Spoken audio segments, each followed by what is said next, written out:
Hello and welcome to the Bike Sanctuary. My name's Ben and today I'm going to be showing you around this absolutely gorgeous BMW R1200RS. This is a bike that's been built to deliver a really silky smooth touring everyday riding experience. Super refined, really comfortable, all the mod cons on it, as you'll see as we go around it. It's powered by BMW's 1149cc Boxer twin engine. Lots of people will be familiar with this engine. It's the same motor used in lots of the GS models, and it's fairly infamous, I'd say. It delivers bags and bags of torque and about 125 horsepower, which is more than enough to propel you, your pillion and your luggage across the continent. It's a really fantastic bit of kit, this. This particular bike's been well loved and looked after, covered less than 10,000 miles from new, loads of history, really clean condition. So without further ado, let's do the rounds as we usually do, and I'll start at the front. So 17-inch wheels on this bike, they're cast as you can see. It's fitted with Metzeler tyres which are in good condition, though these will still be inspected as part of the pre-delivery inspection.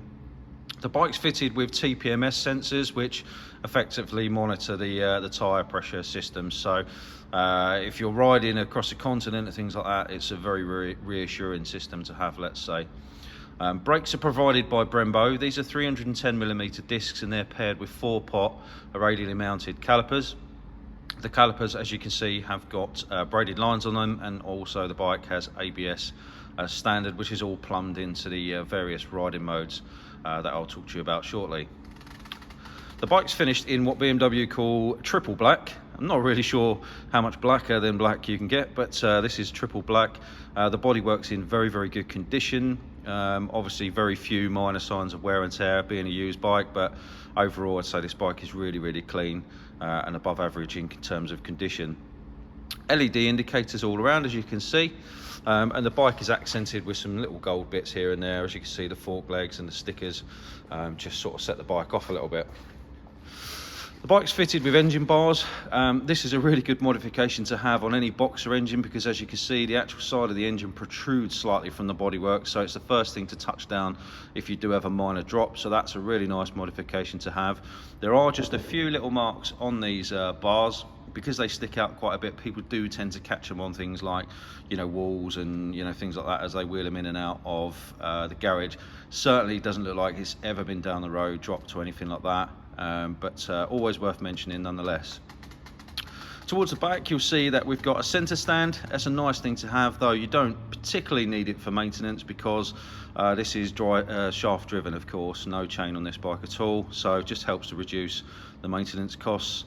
Nice original can. Again, these are the sorts of bikes we like. We like originality. We don't like bikes that have been messed around with too much. And the original can is in really nice condition and sounds pretty nice, I have to say. It's a shame, but there is a single-sided swing arm under there, so you've got this nice exposed lightweight wheel at the back that the exhaust does sit in front of, which is a shame from a design perspective, but it's function over form because it allows you to have the full set of panniers that we've got on this bike. The panniers, as you can see, are really quite deep, so if you're doing touring, this bike is absolutely the bike for you. Really nice deep colour-coded panniers. There's a few marks on the surface of the panniers. It's very common, and it's just due to the fact that they tend to get kicked around hotel rooms and stuff like that when people go abroad. And we do have an aftermarket non-colour coded but plain black top box as well, which is in decent condition, just sort of completes the look. The overall riding position in this bike is very good, I'd say. The pillion does sit a little bit higher than the rider, but because you're encapsulated by the luggage, it's a really nice, safe place to be for a pillion. The ride height of the bike obviously is variable. The suspension on this bike is electronic, which I'll show you shortly. So for people like myself who've got a shorter inner leg, this is quite an accessible bike. But equally for those of you who are taller, you can alter the geometry of the suspension and jack the ride height up a bit. So it's quite a nice bike. Considering its size, it's quite good that you can vary the geometry because it fits most people that way. I'll show you the cockpit in just a second. As we come around the front, you can see we've got this touring screen on the bike. I believe it's got some adjustment in terms of height. I'm 5'11" on a good day, and I do tend to find that these are pretty good in terms of wind protection. And because of the way that the fairing wraps around your legs at the front, you've got all these little louvers and stuff all designed to obviously take the air away from you. You don't get battered by the wind. It's a really nice ride. On this side, very much the same. Again, you've got the engine bars on this side, same brakes. You can see you've got the ABS track on the front wheel there. Everything is very, very clean and tidy. You can see the shaft drive at the back there. It's a really nice system from BMW, I have to say. Very smooth, as you'd expect for a sports tour of this sort of value. And we've got these Brembo brakes at the back as well, again all linked into the ABS system, and it's a really, really good system, I believe supplied by Bosch. The bike comes with 2 key fobs. So this is the key fob. There is a key inside there, but no need to actually use that unless you're filling up with fuel. And then obviously we've got some keys for the top box there as well. It's obviously keyless ignition, but before I start the bike up, I'll just give you a bit of a wander around the switch gear here. So you can cycle through the dash using this here, and you can also push that in. That actually acts as a button. You've got all your trip information that can be controlled here, your ABS and suspension settings just here, obviously your indicators, horn. The bike's fitted with cruise control as well, and then span adjusters and all the rest of it, as you'd expect. On this side you've got your mode selections. You also got heated grips as standard. Nice thing to have, and certainly for a bike of this price point, something that you'd expect. We've got a partially digital and analog dash up here. Obviously you've got speed in kilometers and miles per hour. Again, if you're going on the continent, nice thing to have. Got a gear position indicator here. We've got automatic lights, your temperature, your service intervals, etc. The bike will have an annual service before it goes. We've got air temperature, speed, and your current mode selection here. So as you change the mode selections, obviously the ferocity, I shouldn't say ferocity, but the power delivery, the throttle response, the traction control settings, etc., all vary depending on how harsh or how smooth you want it to be. So this can be a very sporty bike, or it can be a very gentle bike, depending on how you like to ride and what the weather conditions are.